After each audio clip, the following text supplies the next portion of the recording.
En même temps, ça doit vous faire plaisir de me voir aussi. Non. Mais oui, je suis une célébrité, ben oui. Je suis passé sur BFM TV, vous l'avez vu? Non. Voilà. Non. Ah, il y en a deux là-bas, ils m'ont pas vu, alors je vous donne la ref. C'était un lundi matin, j'étais sur la prom, j'étais en trottinette. C'était très cool, il y avait un grand soleil, il y avait un grand ciel bleu, il y avait la mer, c'était une vraie carte postale.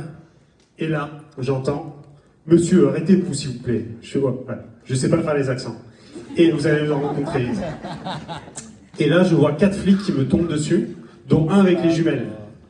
Et là, je dis « Oh putain ». Et le mec me dit « Monsieur, vous avez été contrôlé à 23 km/h sur une zone à 20 km/h, papier du véhicule s'il vous plaît ». Je dis « Mec, merci, merci pour eux ». Et donc là, je vois 8 journalistes qui me tombent dessus. BFM TV, France 3, Kiss FM, le gratin quoi. Ouais, j'ai dit Kiss FM, c'est le gratin, ouais. Arrêtez, je vais avoir des problèmes. Ouais. Arrêtez, je vais avoir des problèmes avec Kiss FM. Et du coup, il y a une séquence sur internet qui tourne où en fait, tu vois le policier, le chef des policiers qui dit oui, je pense qu'on va. Il énumère tout ce qui va se passer. Il va me donner une amende, et moi je suis derrière en train de plier ma trottinette comme ça. C'est un bonheur. Et en fait, il y a une séquence en plus après où on me voit dire oui, je pense que c'est une très bonne mesure. Le mec est un collabo quoi. Bref. Voilà, ça c'était mon passage à BFM TV. Depuis, ma trottinette a passé l'après-midi à la Fourrière. Moi, j'ai passé l'après-midi au poste. C'était un vrai bonheur. Comme quoi, quand t'es entrepreneur, c'est pareil. Tout devient une galère, même aller au taf. Bon, plus sérieusement, je suis Alexandre de Delicity. Vous connaissez Delicity ? Ça y est, le mec, il est stand-upper. Ça fait 2 minutes, il est sur scène. Je suis insupportable. Alors Delicity, je vous refais le pitch rapidement pour les deux du fond qui n'ont pas compris. Delicity, ça permet aux restaurants de livrer en direct leurs propres clients, sans commission, et avec des livreurs indépendants. On est français, on est équitable, on paye mieux nos livreurs, on paye mieux nos restaurants, enfin voilà. On essaie de faire quelque chose de propre, et on a lancé ça en 2020 avec Raph et Kevin. Alors Kevin est là ce soir, je sais pas où il est. Il y a Raph aussi. Il y a Raph aussi ? Putain, beau. Alors pour voir où ils sont, c'est simple, c'est ceux qui vont pas rigoler à mes vannes, c'est ceux qui vont avoir les dents qui grincent. Voilà. Et du coup, on a lancé ça avec Raph et Kevin en 2020, on était dans le bureau, on bossait toujours ensemble. Et en fait, on a pris 10 kilos chacun en moyenne. Vraiment. Déjà parce qu'on est professionnels et on testait tous nos restaurants, parce que c'est important d'être professionnel. Et la deuxième chose, c'est parce que vers 18h tous les jours, ce qu'on faisait, c'était un brainstorm. Vous savez ce que c'est qu'un brainstorm ? C'est un truc où tu parles de KPI, de milestones, de roadmap, de valorisation. Et du coup, à chaque fois qu'on faisait un brainstorm, la chose qu'on faisait, c'est qu'on prenait une planche de charcuterie ou de fromage avec une bouteille de vin. Et on parlait des sujets stratégiques. Et en vrai, même quand il n'y avait pas de sujet stratégique, on se regardait comme ça. Tu brainstorm ? Ouais. Tu brainstorm ? Je prends quoi ?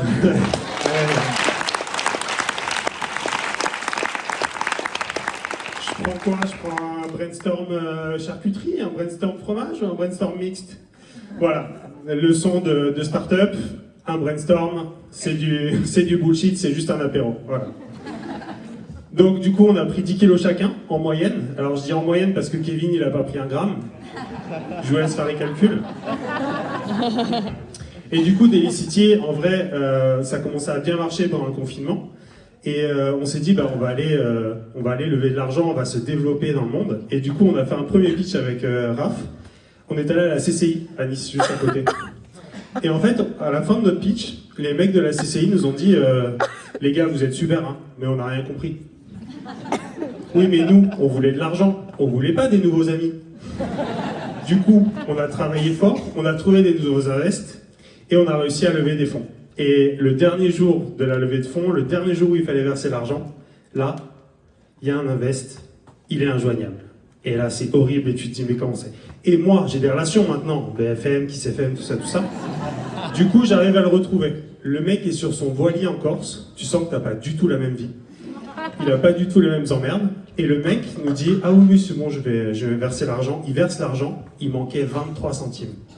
pour 23 centimes, la levée a failli pas se faire. On a réussi à le faire, c'est cool. Aujourd'hui, Delicity, c'est dans toute la France. On a 3000 restaurants. Merci. On est dans toute la France, on a 3000 restaurants, on a 15 000 livreurs, on a passé le million de commandes. Il y a l'équipe Delicity qui est là, j'aimerais qu'on les applaudisse parce que c'est grâce à eux.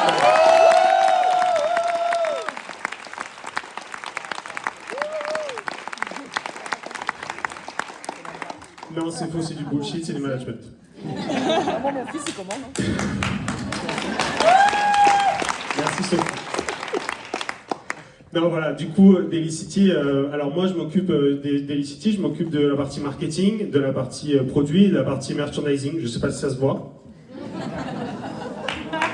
Merci. Il y a un budget quand même, il y a un budget. Et alors, Delicity, on a une position un peu bizarre parce qu'on est entre le consommateur qui est un peu excentrique des fois, on est entre le restaurant qui est un peu perché, et on est surtout au contact des livreurs, mais eux ils sont dans leur monde. Ils sont complètement dans leur monde. Alors, on les aime, nos livreurs, on les défend, on fait en sorte qu'ils soient mieux payés, mais ils sont dans leur monde, ils nous font des dingueries des fois. Je vais vous en raconter quelques-unes. La première, c'est un livreur qui livre, et là, il s'arrête en plein milieu de la livraison pendant un quart d'heure. Pendant un quart d'heure, il est injoignable, il bouge pas. Tu te dis, mais qu'est-ce qu'il fait? Et au bout d'un quart d'heure, il reprend le scooter, il va livrer tranquille. Tu dis, bon, on arrive à la voir. Le mec dit, ah oui, pardon, je suis passé devant une mosquée, c'était l'heure de la prière. Du coup, je me suis arrêté, je me suis fait une petite... Mais imaginez la scène. C'est-à-dire que le mec rentre dans la mosquée avec ses sushis. Ça n'a aucun sens. Mais imaginez si c'était une planche de charcuterie. C'est direct en enfer. C'est haram plus, c'est haram pro max. Vraiment. Voilà. La deuxième, c'était une autre blague. Merci Sophie. Si quelqu'un peut lui tenir les mains, s'il vous plaît. La deuxième blague qui est assez drôle, c'est que c'était notre premier, c'était un livreur, un nouveau livreur, c'était sa première livraison. Le mec devait aller de Nice Centre à Nice Nord. C'est pas compliqué, il y a 2 km.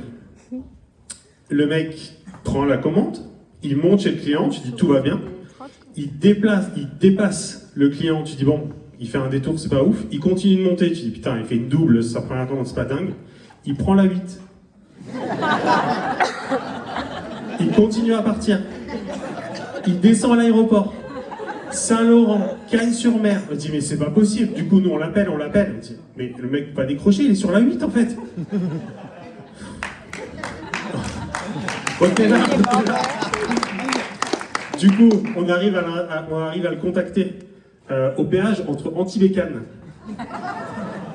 Et on lui dit mais mec tu fais quoi en fait? Il dit bah ouais pardon je m'ai fait une connerie, j'ai mis ma dernière destination sur le GPS. Il partait pour Perpignan. C'est l'enfer. Et en vrai il a eu un moment de clairvoyance à ce moment-là parce qu'il a dit ah je me disais aussi 14 € de péage pour 5 € de livraison. Bravo, well done. C'est l'enfer. Que des looses comme ça, que des looses. Je vous en raconte une dernière sur les livreurs, après je passe au reste. Il y a un jour, j'arrive le lundi matin, et comme je suis le créatif, je suis celui qui arrive en dernier. Merci, c'est tout. À cause de l'apéro. À cause de l'apéro, voilà. Non, du brainstorm. Et du coup, je vois tout le monde un peu stressé. Et donc là, je demande à Claudia, une salariée, je dis mais qu'est-ce qui se passe? Parce que je vois tout le monde stressé. Elle dit oui, il y a un gros problème. Il y a un livreur qui a envoyé une photo de sa bite à une cliente. C'est rigolé pas, c'est pas... Et elle sort le téléphone comme ça, elle me met comme ça. Et moi, j'avais pas pris mon premier café. Et du coup, le café, il a pas du tout le même goût en fait. D'ailleurs, on a la photo là, si on peut la projeter, non? Problème technique? Bon, tant pis, je vous ferai un airdrop après, tous ensemble. C'est l'enfer. Après, on travaille avec les restaurateurs. Les restaurateurs, ils sont perchés aussi. Hein. Ouais, je vais... Ah, oui, ça attaque. Il y a des restaurateurs ce soir? Non. La première histoire que je vais vous raconter, c'est un restaurant à Bordeaux, je ne peux pas vous donner le nom, c'est Marrakech. Et arrêtez, j'ai avoir des problèmes. Et du coup, le mec, c'était pendant la dernière Coupe du Monde. Il y a le match du Maroc qui commençait. Il a arrêté la préparation du couscous, il l'a laissé sur le feu, il a fermé le restaurant, il est parti. Et là, le livreur, il arrive, il dit bah non, c'est fermé. Mais imaginez-vous si tous les restaurants faisaient ça pendant la Coupe du Monde. On mangerait que des pizzas. Vous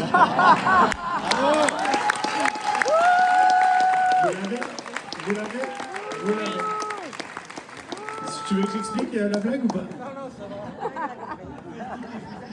Faut expliquer, bah oui, les Italiens ils vont pas en Coupe du Monde.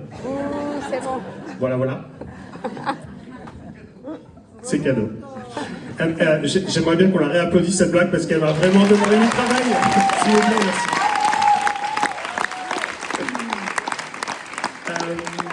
Alors, la deuxième histoire que je vais vous raconter, parce que c'est pas une blague du tout, c'est, vous connaissez les Dark Kitchen?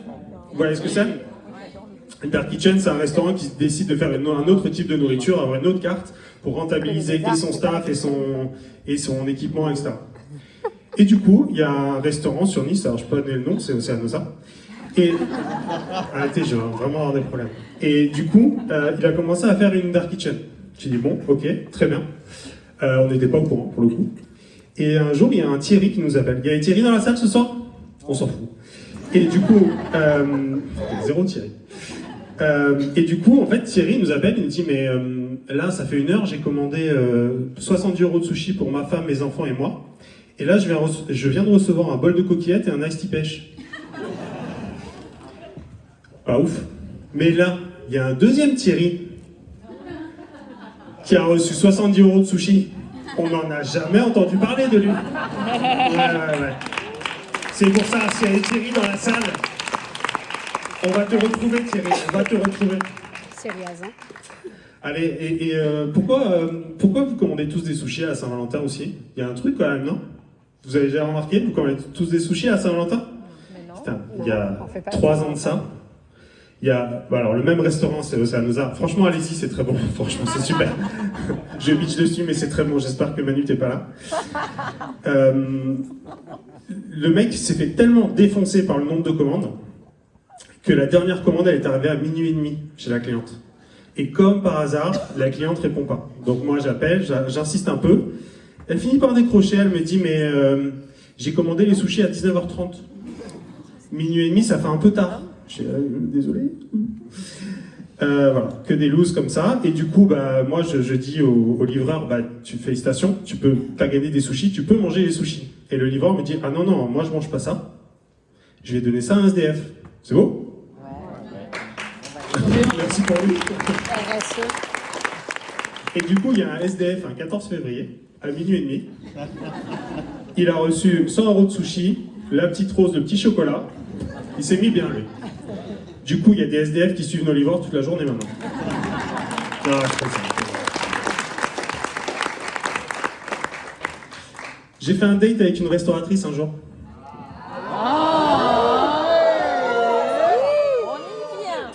En fait, je pensais que c'était un date, mais elle m'a parlé des frais d'Electricity pendant 2 heures.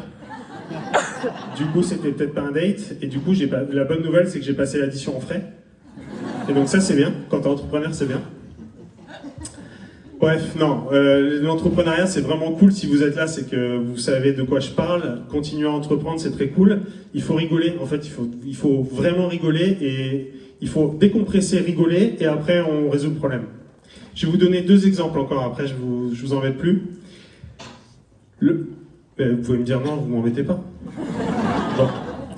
Le premier, c'est qu'un jour, quand on était encore avec Raph et Kevin dans l'appartement, Raph était en train de vendre à un client au téléphone, à un restaurateur, et quand il termine, je dis mais c'était qui?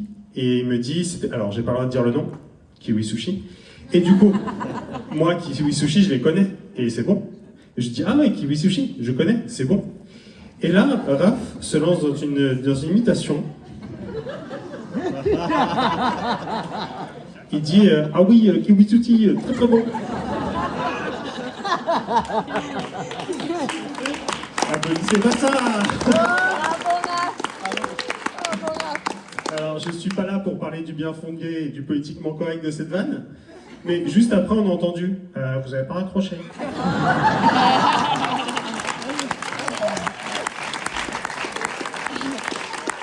Autant dire qu'on l'a pas signé tout de suite.